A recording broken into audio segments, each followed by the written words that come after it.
అమరావతి గ్రామం దీపావళి శోభను సంతరించుకుంటోంది. ప్రతి ఇల్లు శుభ్రపరుచుకుని ముగ్గులతో మామిడి తోరణాలతో పండుగకు సిద్ధమవుతుంది.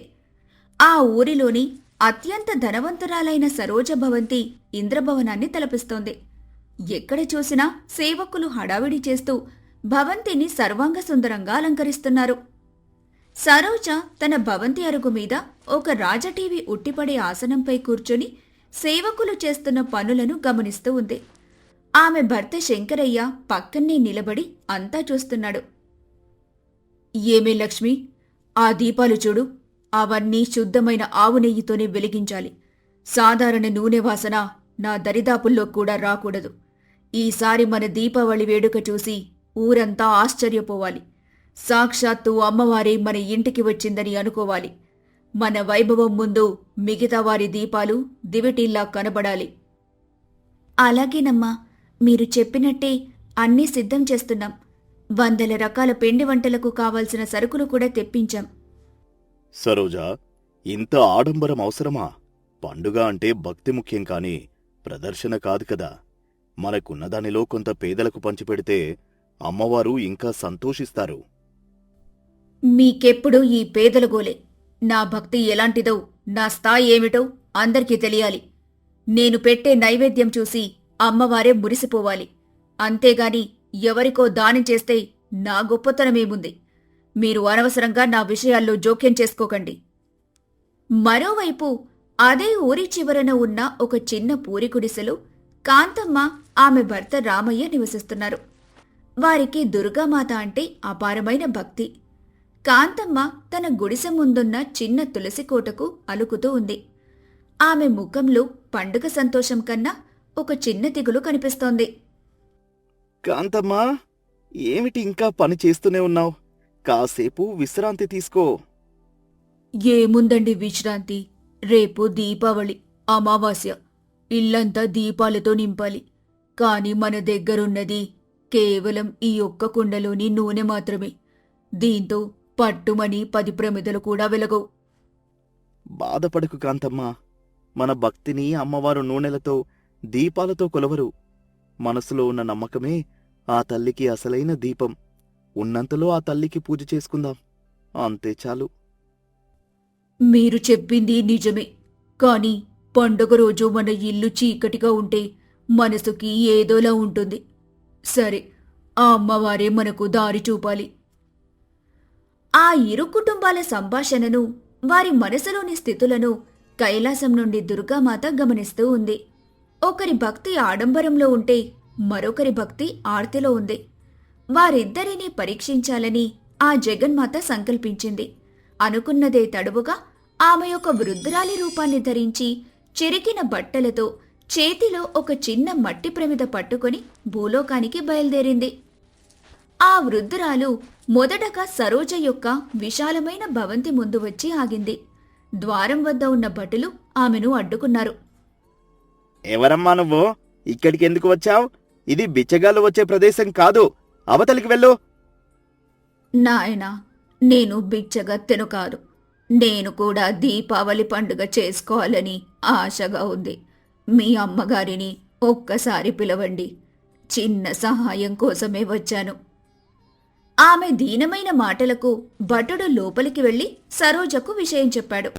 సరోజ విసుక్కుంటూ బయటకొచ్చింది. ఏమిటి నీ గోల? నా భవంతి ముందు నిలబడి అడగడానికి నీకు సిగ్గుగా లేదా? నీలాంటి వారిని చూస్తేనే మా పండుగ శోభ తగ్గిపోతుంది. క్షమించు తల్లి, నేను మిమ్మల్ని ఏమీ యాచించడానికి రాలేదు. నా ఇంట్లో ఈ ఒక్క ప్రమిద వెలిగించుకోవడానికి కూడా నూనె లేదు. దయచేసి ఒక్క చెంచాడు నూనె దానం చేస్తే దాంతో దీపం వెలిగించుకొని ఆ అమ్మవారిని పూజించుకుంటాను. నీకు పుణ్యముంటుంది. ఒక చెంచాడు నూనె కోసమా ఇంత దూరం వచ్చావు? నా ఇంట్లో వాడుతున్నది సామాన్యమైన నూనె కాదు, సుగంధభరితమైన నెయ్యి. అది నీలాంటి పేదవారి ప్రమిదలకు కాదు, నా బంగారు దీపస్తంభాలకే శోభనిస్తుంది. నీకు దీపం వెలిగించుకోవాలని అంత ఆశ ఉంటే నీవు పూజించే దుర్గమ్మనడుగు. ఆమె ఇవ్వలేదా ఏమిటి? పో, వెళ్ళిక్కడ్నుండి. నా సమయాన్ని వృధా చేయకు. శంకరయ్య లోపలి నుండొచ్చి, ఆ వృద్ధురాలిని చూసి జాలిపడి ఏదో ఇవ్వబోయాడు. కాని సరోజ కళ్ళెర్ర చూసి చూడటంతో ఏమీ చెయ్యలేక మౌనంగా ఉండిపోయాడు. అవమానంతో వృద్ధురాలు తలదించుకుని అక్కడి నుండి నెమ్మదిగా కదిలింది. ఆ తర్వాత ఆమె కాంతమ్మ పూరి గుడిసె వైపు నడిచింది. గుడిసె బయట కూర్చొని ఉన్న కాంతమ్మ ఆ వృద్ధురాలిని చూసి జాలితో లేచి నిలబడింది. ఎవరమ్మా మీరు? ఇంత నీరసంగా ఉన్నారు. రండి, లోపలికొచ్చి కాస్త మంచినీళ్లు తాగండి. వద్దు తల్లి, నాకు నీరసంగా ఉన్నా నా మనసులో ఒక కోరికొంది. ఈరోజు దీపావళి కదా, నా ఇంట్లో చీకటిని పోగొట్టడానికి ఈ చిన్న ప్రమిదలో కొంచెం నూనె పోసి పుణ్యం కట్టుకో. కాంతమ్మ ఒక్క క్షణం ఆలోచించింది. తన దగ్గరున్నదే కొద్దిపాటి నూనె. అది తమ పూజకే సరిపోదు. కాని పండుగ రోజు ఒక వృద్ధురాలిని నిరాశపరచడం ఆమెకు ఇష్టం లేదు. అయ్యో, దానికేముందమ్మా, అతిథి దైవంతో సమానమంటారు. ఈ దీపావళి వేళ ఎవరి ఇల్లు చీకటిగా ఉండకూడదు. ఇదిగో, మా దగ్గరున్నది ఈ కొద్ది నూనె మాత్రమే. ఇందులో సగం నీకు, సగం మాకు. ఆ అమ్మవారు మాకు ఇంతే ఇచ్చింది. ఇందులో నీక్కూడా భాగముంది. దయచేసి తీసుకో అని చెప్పి కాంతమ్మ తమ కుండలోని నూనెలో సగ భాగాన్ని ఆ వృద్ధురాలి ప్రమిదలో పోసింది. చల్లగా ఉండు తల్లి, నీ మనసు బంగారం. నీవు వెలిగించే ఒక్క దీపం 1000 దీపాలతో సమానంగా ప్రకాశిస్తుంది. నీ ఇంట ఆ జగన్మాత కొలువయుండుగాక అని దీవించి ఆ వృద్ధురాలు అక్కడ్నుంచి వెళ్ళిపోయింది. ఆ రాత్రి రానే వచ్చింది. దీపావళి అమావాస్య. సరోజ తన భవంతిని వేల కొద్దీ నేతి దీపాలతో అలంకరించింది. ఖరీదైన పట్టు వస్త్రాలు ధరించి వజ్రాభరణాలతో మెరిసిపోతూ గర్వంగా దీపాలు వెలిగించడానికి సిద్ధమైంది. చూసారా, నా భక్తి ముందు దేవతలైన తల వంచాల్సిందే. నా ఇల్లు ఎలా వెలిగిపోతుందో అని ఆమె మొదటి దీపాన్ని వెలిగించడానికి అగ్గిపుల్ల గీసింది. కాని ఆశ్చర్యం, దీపం వెలగలేదు. కేవలం నల్లటి పొగ మాత్రమే వచ్చింది. మళ్లీ ప్రయత్నించింది. మళ్లీ అదే జరిగింది. ఆమె అలా ఎన్నిసార్లు ప్రయత్నించినా ఒక్క దీపం కూడా వెలగలేదు. భవంతంతా పొగతో నిండిపోయింది. ఇదేమి మాయా? నా నెయ్యిలో ఏమైనా కల్తీ జరిగిందా? ఈ సేవకులను ఇప్పుడే శిక్షిస్తాను. ఆమె వంటశాలలోకి వెళ్లి తాము వండిన పిండి వంటల్ని రుచి చూసింది. అమృతంలా ఉండాల్సిన ఆ వంటకాలన్నీ చేదుగా ఉప్పగా మారిపోయాయి. ఆమె గర్వం, అహంకారం ఒక్కసారిగా కుప్పకొలిపోయాయి. తన వైభవమంతా అంధకారంలో, నిరాశలో మునిగిపోయింది. ఇక అదే సమయంలో కాంతమ్మ తన గుడిసెలో ఆ మిగిలిన కొద్దిపాటి నూనెతో ఒకే ఒక్క మట్టి ప్రమిదను వెలిగించింది. అమ్మా దుర్గమ్మ, మా భక్తిని స్వీకరించు.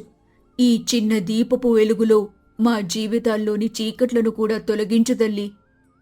ఆశ్చర్యం! ఆ ఒక్క దీపం నుండి వెలువడిన కాంతి సూర్యకాంతిలా ప్రకాశించటం మొదలుపెట్టింది. ఆ చిన్న గుడిసె మొత్తం బంగారు కాంతితో నిండిపోయింది. ఆ నూనె ఎంతకీ తరగడం లేదు. ఆ దీపం కొండంత జ్యోతిలా వెలుగుతూనే ఉంది.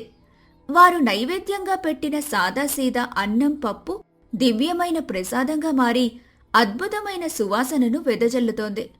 ఆ వెలుగును, ఆ సువాసనను చూసి ఊరి వాళ్లందరూ ఆశ్చర్యపోయి కాంతమ్మ గుడిసె వద్దకు గుంపులుగా చేరారు. వారిలో గ్రామ పెద్ద సుబ్బయ్య కూడా ఉన్నాడు. అప్పుడు ఆ గుడిసెలో ఆ దివ్యమైన జ్యోతి మధ్యలో నుండి దుర్గామాత తన నిజ రూపంలో ప్రత్యక్షమైంది. ఆమె అష్టభుజాలతో సింహవాహనంపై కోటి సూర్యప్రభలతో వెలిగిపోతుంది. ఆ దృశ్యాన్ని చూసిన వారందరూ భక్తితో ఆమె పాదాలపై పడ్డారు. విషయం తెలుసుకున్న సరోజ కూడా పరుగున వచ్చి ఆ తల్లిని చూసి తన తప్పును గ్రహించి పశ్చాత్తాపంతో ఏడవటం మొదలుపెట్టింది. సరోజ, నీ ఆడంబరంలో భక్తి లేదు, అహంకారమే ఉంది. నువ్వు నన్ను పిలిచింది నీ వైభవాన్ని ప్రదర్శించడానికే కాని ప్రేమతో కాదు. ఆకలితో, ఆశతో వచ్చిన వారిని అవమానించి తరిమేసే ఇంట్లో నేను ఎలా వెలుగునిస్తాను? నీ ఇల్లు దీపాలు లేక కాదు, కరుణ లేక, వెలుగులేక చీకటిగా ఉంది. కాంతమ్మ, నీ పేద గుడిసెలో భక్తి అనే వెలుగు ఉంది. ఉన్న కొద్దిలోనూ పంచుకునే నీ గొప్ప మనసే నాకు నిజమైన నైవేద్యం. నీవు వెలిగించిన ఈ ఒక్క దీపమే నాకు కోటి దీపాల అలంకారం. నీ నిష్కల్మషమైన భక్తి నన్ను నీ వద్దకు రప్పించింది. ఈరోజు నేను నీతోనే దీపావళి జరుపుకుంటాను. క్షమించు తల్లి, నా గర్వం నా కళ్లను కప్పేసింది. నిజమైన భక్తి ఏదో తెలుసుకోలేకపోయాను. దయచేసి నన్ను మన్నించు. పశ్చాత్తాపమే అసలైన ప్రాయశ్చిత్తం. నీలోని అజ్ఞానమనే చీకటి తొలగిపోయింది. ఇకపై నీ సంపదను 10 మందికి సహాయం చేయడానికి ఉపయోగించు. అప్పుడే నీకు నిజమైన ఆనందం లభిస్తుంది. అమ్మా, నీ దయకు మేము ఏమిచ్చి రుణం తీర్చుకోగలం? నువ్వే మాకు దిక్కు. మీలాంటి నిస్వార్థ భక్తులు ఉన్నంతకాలం నేను ఈ భూమిపై వెలుగుతూనే ఉంటాను. గుర్తుంచుకోండి, దీపావళి అంటే బయట దీపాలు వెలిగించడం మాత్రమే కాదు, మనసులో కరుణ, ప్రేమ, జ్ఞానమనే దీపాలను వెలిగించడం. అదే నాకిష్టమైన పూజ అని చెప్పి అమ్మవారు వారిని ఆశీర్వదించి అంతర్ధానమైంది. ఆ రోజు నుండి సరోజ తన గర్వాన్ని వీడి తన సంపదతో ఊరి ప్రజలకు సేవ చేయటం మొదలుపెట్టింది. కాంతమ్మ, రామయ్య అమ్మవారి ఆశీస్సులతో సకల సంపదలు పొంది తమ భక్తిని, దానగుణాన్ని ఎప్పటికీ వీడలేదు. ఆ గ్రామం మొత్తం దీపావళి యొక్క నిజమైన అర్థాన్ని తెలుసుకొని ప్రతి ఏడాది ప్రేమతో, ఐకమత్యంతో పండుగ జరుపుకోవటం మొదలుపెట్టింది. నీతి: ఆడంబరమైన పూజల కన్నా ఆర్తితో చేసే ప్రార్థనే భగవంతుడికి ప్రీతి. నవరాత్రుల్లో ప్రజలను అనుగ్రహించడానికి పార్వతీదేవి దుర్గాదేవి రూపాన్ని ధరించి భూలోకానికి వెళ్తుంది.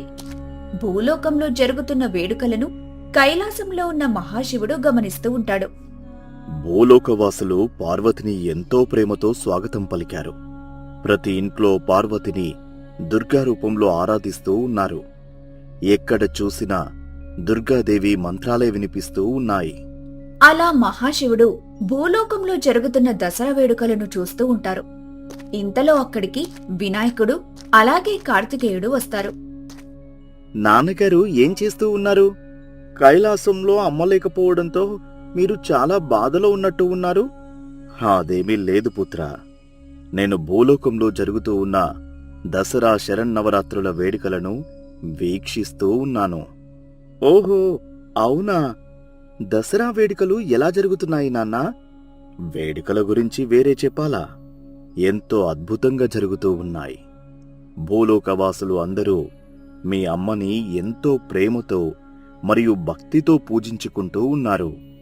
ఒక్కసారి ఆ భూలోకాన్ని చూడు.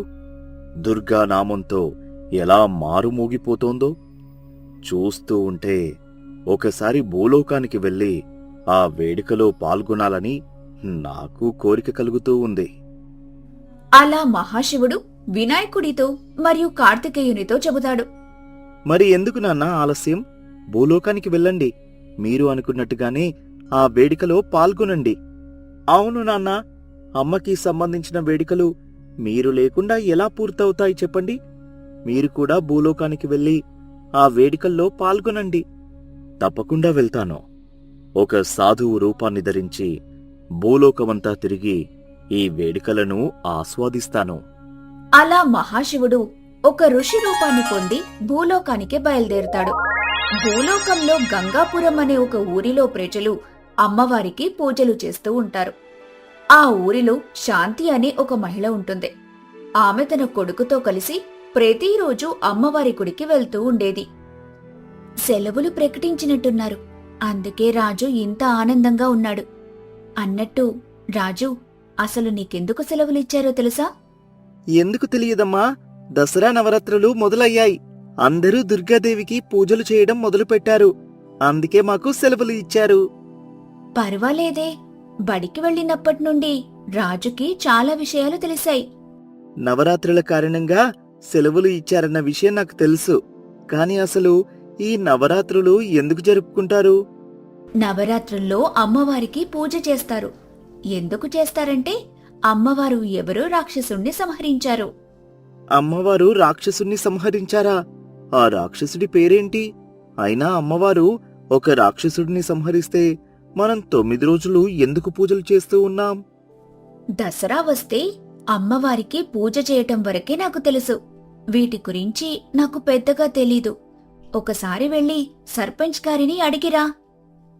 అలా తల్లి చెప్పడంతో రాజు ఆ ఊరి సర్పంచ్ వద్దకు పరుగులు తీస్తాడు. సర్పంచ్ గారు, నాకొక సందేహం వచ్చింది. వెంటనే ఆ సందేహాన్ని నివృత్తి చేయండి. ఏమిటో అడుగు రాజు. అసలు ఈ నవరాత్రులు ఎందుకు జరుపుకుంటారు? దీని వెనుక ఉన్న అసలైన కారణమేంటి? నవరాత్రుల్లో అమ్మవారిని పూజిస్తారు. ఎందుకు అంటే నాకు మాత్రమేం తెలుసు. అయినా ఈ ఊరిలో నీకు సమాధానం చెప్పేందుకు ఎవ్వరూ లేరు. ఎవ్వరికీ పెద్దగా చదువులేదు, పాండిత్యము రాదు. అలా రాజు ఎవ్వర్నడిగినా అందరూ తమకు సమాధానం తెలియదంటూ బదులిస్తారు. రాజు ఎంతో బాధపడుతూ ఉంటాడు. మరోవైపు మహాశివుడు ఋషి రూపంలో అదే ఊరికి వస్తాడు. ఊరిలో ఉన్న కోలాహలం చూసి ఋషి రూపంలో ఉన్న మహాశివుడు ఎంతగానో ఆనందిస్తూ ఉంటాడు. ఈ ఊరు ఎంతో కోలాహలంగా ఉంది. ఊరి వారందరూ అమ్మవారి గుడికి వచ్చి ప్రత్యేక పూజలు చేస్తూ ఉన్నారు. అరే, ఎవరు ఈ బాలుడు? ఎందుకు ఇలా బాధగా కూర్చుని ఉన్నాడు? అతని వద్దకు వెళ్ళి ఏం జరిగిందో తెలుసుకుంటాను అంటూ మహాశివుడు రాజు వద్దకి వస్తాడు. ఋషి రూపంలో ఉన్న మహాశివుడు రాజుని ఇలా అడుగుతాడు. ఏం జరిగింది బాబూ? ఎందుకిలా బాధపడుతూ ఉన్నావు? నాకొక సందేహం కలిగింది, కాని ఆ సందేహాన్ని ఎవ్వరూ నివృత్తి చేయడం లేదు. ఏమిటి ఆ సందేహం? అసలు ఈ నవరాత్రి పండుగ ఎందుకు జరుపుకుంటారు? అమ్మవారు ఎవరో రాక్షసుడిని సంహరించారట. ఎవరు ఆ రాక్షసుడు? అమ్మవారు రాక్షసుణ్ణి సంహరించారు. ఇదంతా బాగానే ఉంది, కాని మనం అమ్మవారికి 9 రోజులు ఎందుకు పూజ చేయాలి? ఈ సందేహాలన్నిటికీ నాకు సమాధానాలు కావాలి. వీటి గురించి ఊరిలో ఎవరికీ తెలియదు. ఏమిటి? ఈ ఊరిలో ఉన్న ఎవ్వరికీ ఈ విషయాలు తెలియవా? ఇవి తెలుసుకోవలసిన చాలా ముఖ్యమైన విషయాలు.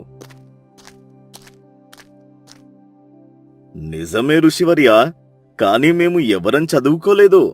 మాలో ఎవ్వరూ పండితులు కూడా లేరు. ఈ సందేహానికి మీరే సమాధానాలు ఇవ్వాలి. ఊరిలోని వారందరికీ నవరాత్రుల గురించి తెలియజేయండి. అలా సర్పంచ్ చెప్పడంతో ఋషి రూపంలో ఉన్న మహాశివుడు ఇలా చెప్పడం మొదలు పెడతాడు. పూర్వం మహిషాసురులు అనే రాక్షసుడు బ్రహ్మదేవుడి నుండి వరాన్ని పొంది గర్వంతో ముల్లోకాలను హింసించడం మొదలుపెట్టాడు. వరమా? ఏమిటి ఆ వరం? అతను మొదట బ్రహ్మదేవుడిని అమరత్వాన్ని ప్రసాదించమని కోరాడు. కాని అందుకు బ్రహ్మదేవుడు ఒప్పుకోలేదు. మహిషాసురులు ఎంతో తెలివిగా ఆడవారి చేతిలో తన చావు ఏర్పడాలని కోరుకుంటాడు. బ్రహ్మదేవుడు అతని కోరికను తీరుస్తాడు. అతని దృష్టిలో ఆడవారు కోమలాంగులు, యుద్ధం వంటి పనులు చేయలేరని అతను భావించాడు. ఇక వరగర్వంతో ముల్లోకాలను హింసించడం మొదలుపెట్టాడు. ఇంద్రలోకాన్ని కూడా తన అదుపులోకి తెచ్చుకున్నాడు. అయ్యో, ఇప్పుడు ఎలా? అతన్ని ఏం చేయబోతున్నాడు? దేవతలందరూ త్రిమూర్తులను వేడుకున్నారు.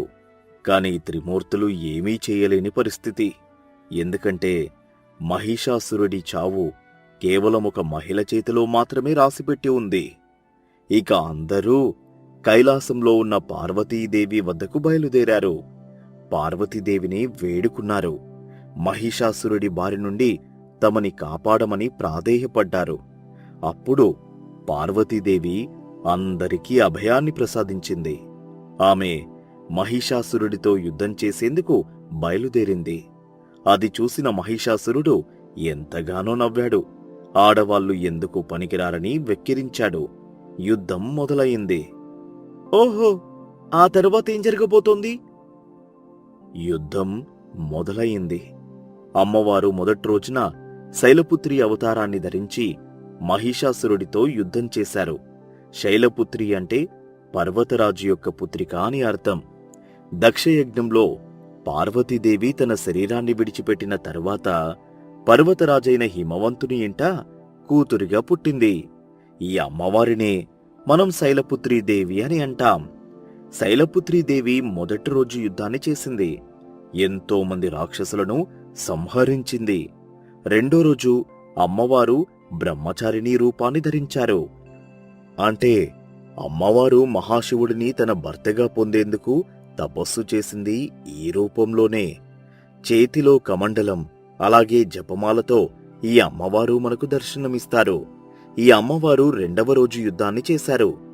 ఎంతో మంది రాక్షసులను సంహరించారు.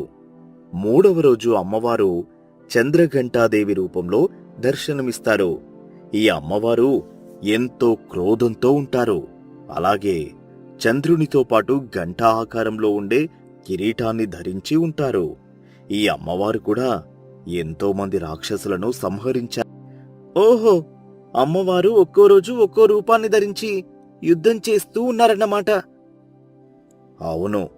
ఇక నాలుగో రోజు అమ్మవారు కూష్మాండదేవి రూపంలో యుద్ధానికి బయలుదేరారు. ఈ అమ్మవారి చేతిలో అమృత భాండం ఉంటుంది. ఎవరైతే రోగాలతో బాధపడుతూ ఉంటారో వారు ఈ అమ్మవారిని పూజించడం ద్వారా రోగాల నుండి ఉపశమనం పొందుతారు. ఇక ఐదవ రోజు అమ్మవారు స్కందమాత రూపంలో యుద్ధానికి బయలుదేరుతారు. పేరులో ఉన్నట్టుగా ఈ అమ్మవారు స్కందుడిని అనగా కార్తికేయుడిని తన ఒడిలో కూర్చోబెట్టుకుని యుద్ధానికి బయలుదేరారు. స్కందమాత కార్తికేయునితో కలిసి ఎంతో మంది రాక్షసులను సంహరించారు. ఆరవ రోజు అమ్మవారు కాత్యాయనీదేవి రూపంలో యుద్ధానికి బయలుదేరారు. పూర్వం కాత్యాయనుడు అని మహర్షి ఉండేవాడు. అతను అమ్మవారిని తన కూతురిగా పొందాలి అని తపస్సు చేశాడు. అతని కోరిక తీర్చడం కోసం అమ్మవారు అతనికి పుత్రికగా జన్మించింది. కాత్యాయనుడి పుత్రిక కాబట్టి అమ్మవారు కాత్యాయని అయింది. ఆమె చేతిలో చంద్రుని ఆకారంలో కత్తి మనకు కనిపిస్తుంది. అమ్మవారు రాక్షసులను సంహరించారు. ఏడవ రోజు అమ్మవారు కాలరాత్రి రూపాన్ని ధరించారు. నవదుర్గలలో ఎంతో భయంకరమైన రూపమిది. కాళీ రూపాన్ని పొంది గాడిదపై అమ్మవారు దర్శనమిస్తారు. ఎంతో మంది రాక్షసులను అమ్మవారు సంహరించారు. ఇక ఎనిమిదవ రోజు అమ్మవారు శ్రీ గౌరీ రూపాన్ని పొందారు. శంకరుని యొక్క భార్య గౌరీదేవి. ఈమె శంకరుని యొక్క ఇల్లాలు అని అర్థం. కైలాస సామ్రాజ్ఞి. ఈమె నందిపై మనకు దర్శనమిస్తారు. ఈమె ఎంతో మంది రాక్షసులను సంహరించింది. ఇక తొమ్మిదవ రోజు అమ్మవారు సిద్ధిదాత్రి రూపాన్ని పొందారు. అమ్మవారు కమలంలో మనకు దర్శనమిస్తారు. ఇలా 9 రోజుల పాటు అమ్మవారు 9 రూపాలను పొంది యుద్ధం చేశారు. ఇక 10వ రోజు అన్ని రూపాలు ఒక్కటిగా మారి మహాదుర్గ అవతారంలో దశమి నాడు మహిషాసురుడిని అమ్మవారు సంహరించింది. అమ్మవారు ముల్లోకాలను కాపాడింది. దీని వెనుక ఇంత కథ ఉందా? ఇందుకేనేమో మనం నవరాత్రులను 9 రోజులు జరుపుకుంటాం. ఒక్కొక్క రోజు ఒక్కొక్క అమ్మవారిని పూజించాల్సి ఉంటుంది. మీరు చాలా అద్భుతంగా చెప్పారు. నా సందేహం పూర్తిగా నివృత్తి అయ్యింది. ఊరిలో ఉన్న వారందరూ నవరాత్రుల గురించి తెలుసుకుంటారు. అందరూ అమ్మవారి గుడి లోపలికి వెళ్లి పూజలు చేయటం మొదలు పెడతారు. ఇక ఋషి రూపంలో ఉన్న మహాశివుడు అక్కడ్నుంచి మెల్లగా మరొక ఊరికి బయలుదేరతాడు. అలా సాక్షాత్తు మహాశివుడు నవదుర్గల గురించి ప్రజలకు తెలియజేస్తాడు.